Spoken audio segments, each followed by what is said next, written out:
So what would happen if I tried to stand on a single egg?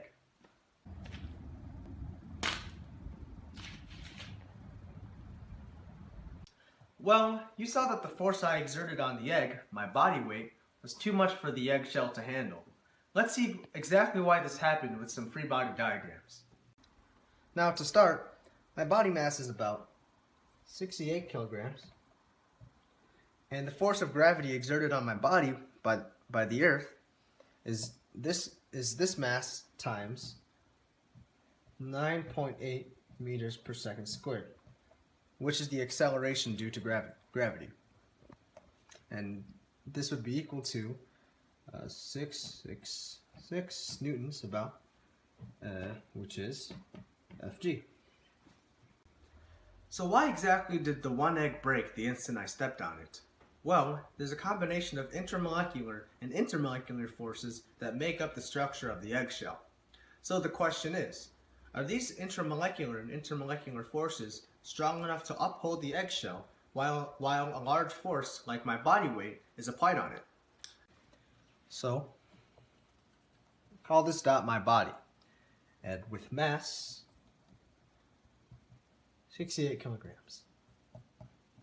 Now we already discussed that there's a downward force applied on it by the earth, and this is Fg equal to 666 newtons. Now according to Newton's third law, every action has equal opposite reaction. The action-reaction force to this gravitational force, for my body weight in this case, would be normal force, which is applied by the ground onto my body.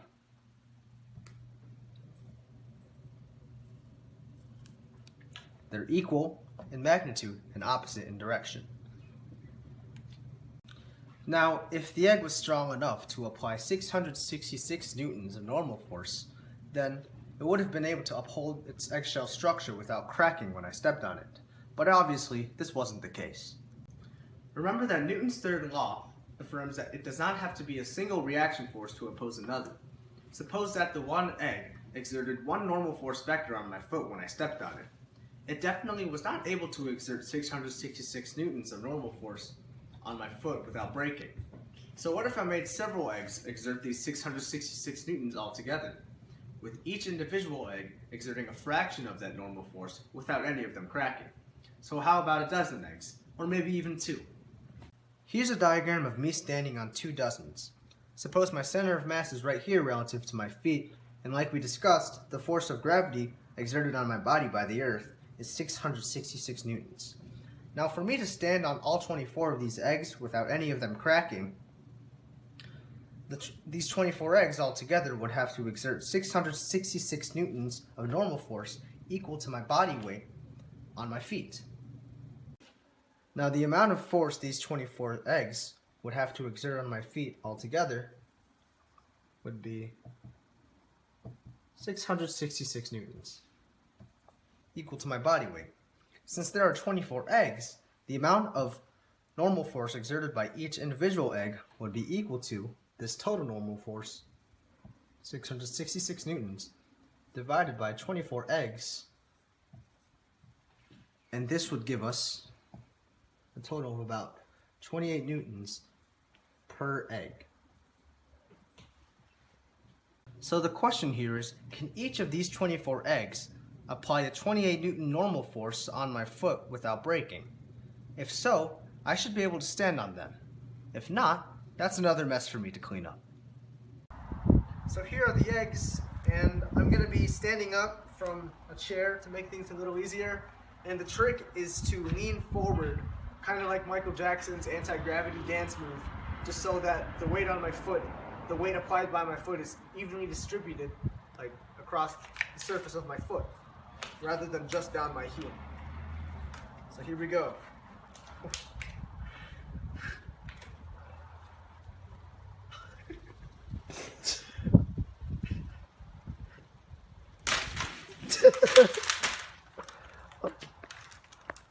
This did not happen!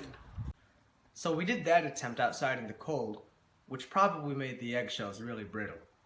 And my technique in standing up on the eggs probably wasn't very good. So we're gonna try this again, but indoors. Okay, so we're inside now, and we were able to recover at least 12 of those eggs, and it's warmer in here, so the eggshells aren't as brittle, so let's hope this works. If it doesn't work, I'll probably explain the rest of the experiment with hypothetical stuff, so here you go. No. I'm so nervous. Oh my gosh. Let me try. Keep recording. I am. Lean forward a bit and just get up. Okay.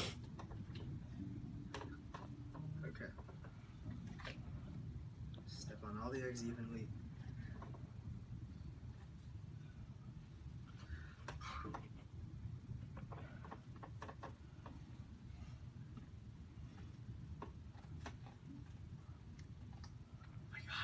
Oh my god.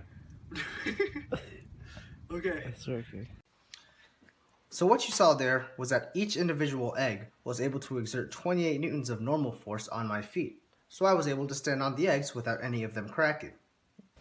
So I was able to stand on 2 dozens, or 24 eggs, without any of the eggs breaking. Now what if I wanted to walk across a path of multiple dozens of eggs, stepping on another dozen each step I take? Well, we'd have to look at what happens to the forces applied during each step. So like we said, my weight is 666 newtons. But when I stand on the eggs, my weight is applied by each of my 2 feet. So each of my 2 feet, individually, would apply a total of 333 newtons, which is half of my total body weight. So let's cut this diagram in half.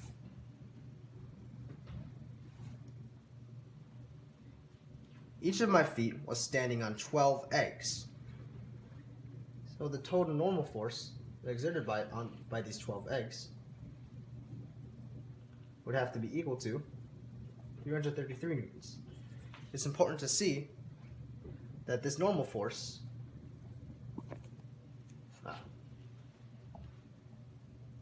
divided by 12 eggs is still equal to about 28 newtons per egg.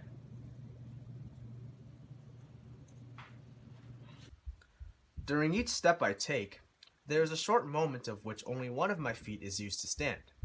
During this moment, all of my body weight, 666 newtons, is applied on just the 1 dozen of eggs that my 1 foot is standing on.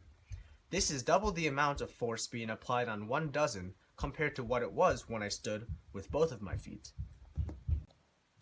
Since during each step, only 1 foot is standing on 12 eggs, and all 666 newtons of my body weight are being applied on these 12 eggs, these 12 eggs together would have to apply 666 newtons of normal force.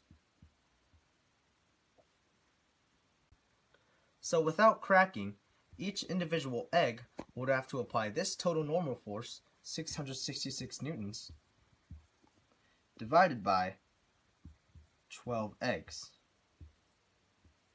This is equal to about 56 newtons of normal force. Double the amount of normal force each egg applied when I stood on 2 dozens. So the question this time is, during each step I take, can each of the 12 eggs apply 56 newtons of normal force on my foot without cracking? If so, then I should be able to walk across the path of dozens of eggs. So now that we've made that hypothesis, let's see if I can make at least one step across a path of eggs without any of them cracking. Okay, so it'll be pretty hard to walk a path longer than like 2 steps. So here's the path right here. As long as I can do it once, I can prove my hypothesis. Let's get up again. Super slow. Lean forward.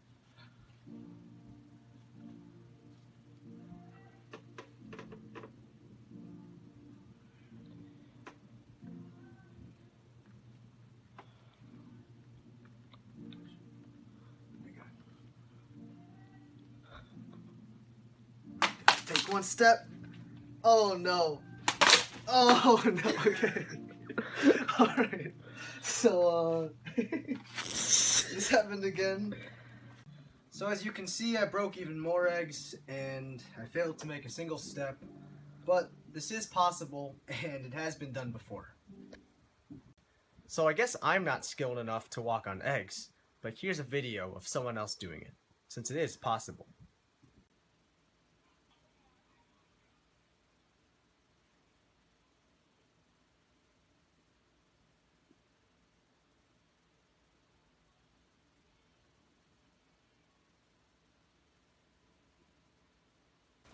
Now it is true that the mass of that person was likely different from mine, but again, this experiment of walking across a path of dozens of eggs has been done successfully many times by many people of many different masses. Although I wasn't skilled enough in doing so, I can be almost 100% sure that it was possible for me to walk across that path of dozens of eggs. Therefore, we can be almost 100% sure that it is possible for each of the eggs to apply 56 newtons of normal force on my foot without cracking. Now there is something very important to how I performed this experiment that I wanted to address, and that is error. During my successful attempt of which I stood on the 2 dozens of eggs, the bottoms of my feet were not evenly distributed among the eggs, so neither was my body weight. Like I discussed, each of the 24 eggs had to exert 28 newtons of normal force on my feet without breaking. This 28 newtons is my body weight, 666 newtons divided by 24 eggs. This is shown again in the upcoming clip. Because of the source of error which I discussed, while I successfully stood on the 24 eggs, we know that one or more of the eggs exerted more than 28 newtons of normal force on my feet. And we also know that one or more of the eggs exerted less than 28 newtons of normal force on my feet. So 28 newtons was not the exact amount of normal force applied by each of the 24 eggs. Instead, 28 newtons was the average amount of normal force applied by each egg. Also, it is important to note that this same source of error applied to my attempt to walk across the path of eggs in the exact same way. So that's it. Because of how Newton's third law applies to the real world, normal force distribution is an existing phenomenon. And we see that because of it, standing and walking on a very fragile surface, an eggshell, is possible, as long as the amount of normal force acting equal and opposite to the certain weight is distributed among several eggs, rather one.